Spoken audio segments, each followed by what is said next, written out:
देश की 121 करोड़ आबादी पर ऐसा जानलेवा खतरा मंडरा रहा है जिसका नतीजा सिर्फ मौत है, और वो खतरा है दवाओं के बेकार हो जाने का।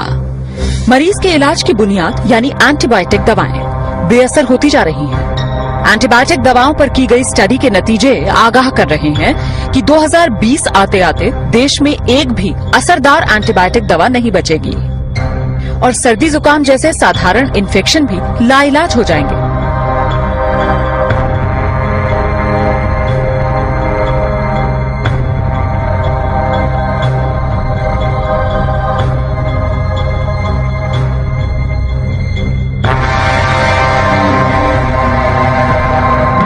जरा सोचिए, अगर डॉक्टर को मरीज की बीमारी का पता हो, उसके इलाज के लिए बेहतरीन वार्ड, टेस्ट और ऑपरेशन की सुविधा हो, लेकिन मरीज पर दवाएं ही असर न कर रही हों और मरीज को बचा पाना नामुमकिन हो जाए। ये सिर्फ ख्याल नहीं है, ये वो डरावनी हकीकत है जिसका तोड़ डॉक्टर अभी तक नहीं तलाश पाए।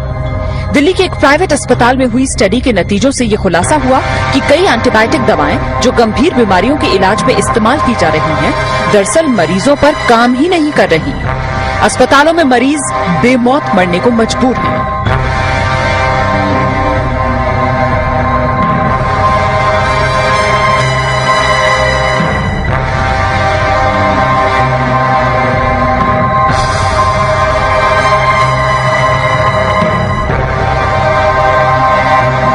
अगर हम डिस्क्रीट अब ना हो, अगर हम ये इस पे ध्यान ना दें, तो हो सकता है इवन बिफोर 2020 हमारे पास एंटीबायोटिक्स होना या न होने का कोई मतलब ना हो।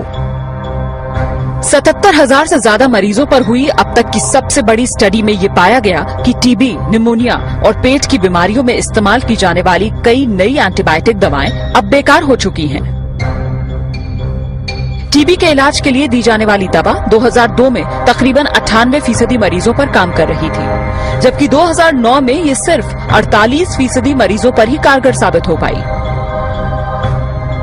निमोनिया और सांस की तकलीफ के लिए दी जाने वाली एंटीबायोटिक दवा 2002 में 25% मरीजों पर काम कर रही थी, लेकिन 2009 में ये दवा महज 3% मरीजों के काम के लायक ही रह गई थी।